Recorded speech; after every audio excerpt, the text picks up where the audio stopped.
Você já quis ser um caçador de tesouros e desvendar os segredos das sociedades antigas? Ou então ir em busca de fósseis e desvendar como era o passado quando habitado pelos dinossauros há milhões de anos atrás? O cinema consolidou as profissões de arqueólogo e paleontólogo. Filmes como Indiana Jones, Tomb Raider e Jurassic Park ajudaram a moldar o estereótipo do aventureiro que trabalha com arqueologia ou com a paleontologia. Esses filmes influenciaram muitos jovens, que buscam na universidade cursos que abrangem essas áreas. O tubo de ensaio de hoje vai falar sobre esses dois profissionais que trabalham com o estudo do passado. E para descobrir a diferença entre o arqueólogo e o paleontólogo, vamos visitar dois laboratórios aqui da UFSM. O Laboratório de Estratigrafia e Paleobiologia e o Laboratório de Estudos e Pesquisas Arqueológicas. Vamos embarcar nessa aventura? O LEP, Laboratório de Estratigrafia e Paleobiologia, integra o Departamento de Geociências da UFSM e desenvolve pesquisas e estudos relacionados à paleontologia. A equipe é formada por acadêmicos do curso de Ciências Biológicas da universidade. O laboratório possui parceria com instituições federais de outros estados, como Tocantins, Pernambuco, Rondônia e também com outros países da América do Sul, como Uruguai e Argentina. A paleontologia é o ramo da ciência que analisa os restos ou vestígios de seres encontrados no passado e que se conservaram em rochas, solos, âmbar ou em gelo. Esses vestígios encontrados são chamados de fósseis. A partir das análises realizadas aqui no LEP, é possível compreender melhor como era a vida nesse passado tão distante. A região central do Rio Grande do Sul é rica em sítios paleontológicos, de onde surgiram os primeiros dinossauros e, quem sabe, até mesmo os primeiros mamíferos da face da Terra. O LEP desenvolve trabalhos em sítios preservados em diferentes locais do estado. O trabalho da equipe começa na coleta de materiais fósseis, encontrados nesses sítios. Após a coleta em campo, os materiais são levados ao laboratório, onde é feito o processo de preparação. Em campo, o que a gente faz é procurar manter o material agregado. Ele é coletado em blocos de gesso, como esses que tem atrás de nós. Aqui. Esses blocos de gesso, então, são trazidos para o laboratório.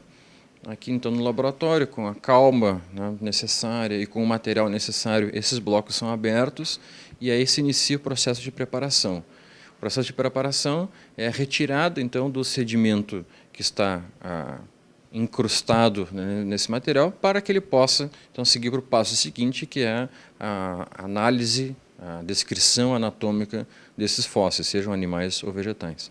Então, quando a gente passa aqui para a mesa, então, por exemplo, nos blocos depois de abertos, né, eles têm alguns fósseis que ficam bem preservados e que podem ser analisados. Por exemplo, aqui nós temos dois crânios de dicinodontes, que são animais comuns aqui na região.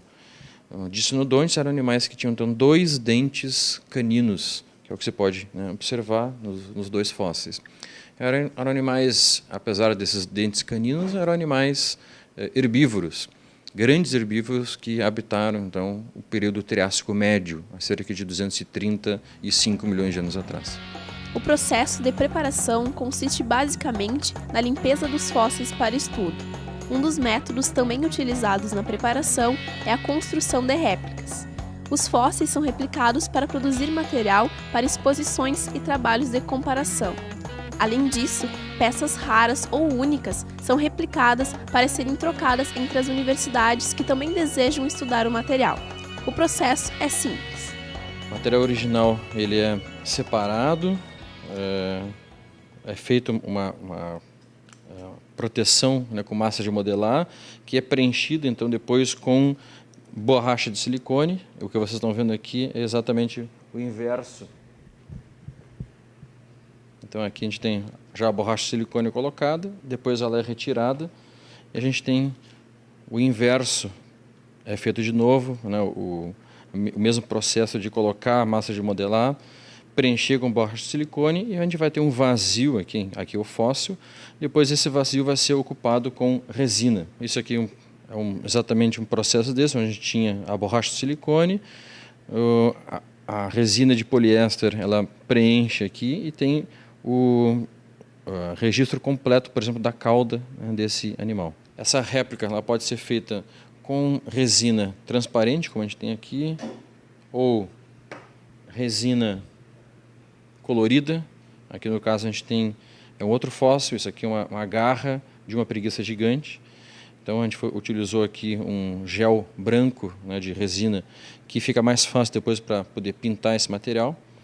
Porque às vezes eu posso, ao invés de deixar ele branco ou transparente, eu posso pintar uma réplica e ela vai ficar perfeita, tão perfeita que parece que eu tenho um material original. Engana-se quem pensa que o trabalho dos paleontólogos se dá apenas em campo. A maior parte do trabalho é desenvolvido dentro do laboratório, com o estudo dos materiais coletados. Como o mito é esse, né, parece que o paleontólogo está sempre em campo, na verdade a paleontologia mesmo começa quando a gente tem o fóssil já em cima da mesa. E aí os alunos, os paleontólogos, eles começam então a análise de comparação, né, desse material com materiais que já foram descritos anteriormente. E a descrição específica de cada parte, se for um vertebrado de cada osso, se for um vegetal, de cada parte desse vegetal, pode ser um lenho, pode ser uma folha.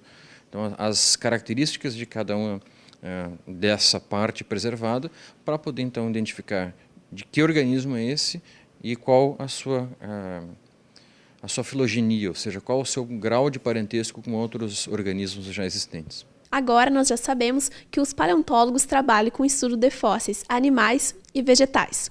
Vamos agora até o Laboratório de Estudos e Pesquisas Arqueológicas da UFSM conhecer um pouco mais sobre o trabalho do arqueólogo. O LEPA, Laboratório de Estudos e Pesquisas Arqueológicas, integra o Departamento de História da UFSM e é composto atualmente por acadêmicos do curso de História e mestrandos em Patrimônio Cultural da Universidade. Criado em 1982, o laboratório desenvolve suas pesquisas em mais de 50 municípios no Rio Grande do Sul e Santa Catarina. Bom, é um laboratório de estudos e pesquisas arqueológicas, né? Então nós desenvolvemos uma pesquisa básica em arqueologia, com trabalhos de curadoria, trabalho de pesquisa de campo e de pesquisa vertical em arqueologia. A gente sempre oferece no primeiro semestre do ano um mini curso de arqueologia, com 5 ou 6 oficinas. Os alunos interessados aparecem para fazer essas oficinas, que começam com o trabalho dentro do laboratório e terminam com o trabalho de campo.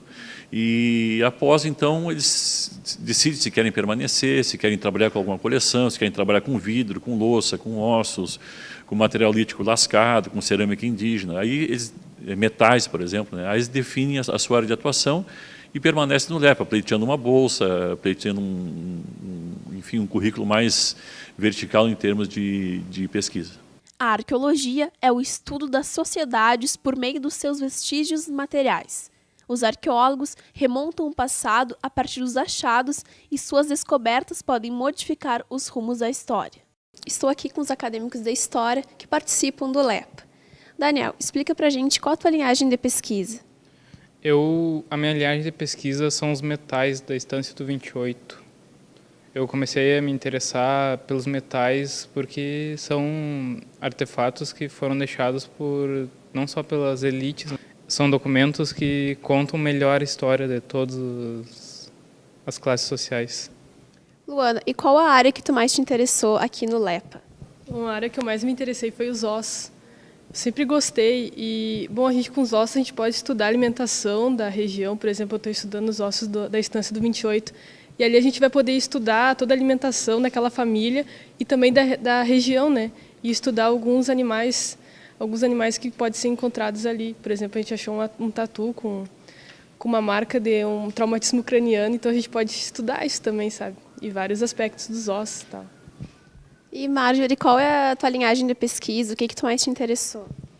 Bom, eu me interessei por uma parte bastante diferente. Eu trabalho com curadoria e documentação do acervo, porque eu acredito que dando um tratamento mais minucioso para o material arqueológico possibilita um estudo mais aprofundado no mesmo. Em junho de 2012, o professor Saul Milder anunciou uma descoberta que faria os estudiosos repensarem a origem da vida humana na América. Em escavações realizadas na localidade de Santa Clara, no município de Quaraí, a equipe do LEPA encontrou materiais pré-históricos que datam de aproximadamente 15 mil anos atrás. Esse sítio aqui a gente escavou na região de Quaraí, numa estância chamada Santa Clara, e ele foi um sítio que nos surpreendeu porque até então a gente estava envolvido com as pesquisas históricas em torno da estância, tirando ossos, metais, vidro, e a gente acabou encontrando tiramos datações, também num sítio pré, no mesmo local, e acabamos nos surpreendendo que esse sítio revelou a data de 15 mil anos, que isso se mostra relevante pelo fato de que até então as teorias do povoamento da América começariam em 12 mil anos pelo Estreito de Bering. Então, isso aqui é mais uma evidência, como outras que já apareceram no Piauí, no Chile, contestando essa teoria hegemônica americana que o homem teria chegado por Bering em 12 mil. E aqui nós temos 15 mil em Quaraí. Então, pelo menos essas histórias têm que ser revistas, né, no caso. E eu faço uma análise tentando ver a técnica desse grupo, mostrando qual o jeito de lascar a pedra, no caso, né, mostrando as etapas e os procedimentos. Aqui eu tenho um exemplo de um material que é bem relevante no sítio. E esse aqui é um material padrão que a gente encontra em sítios arqueológicos, que a gente chama de plano convexo por causa da morfologia plana convexa. Esse artefato é como se fosse um canivete suíço.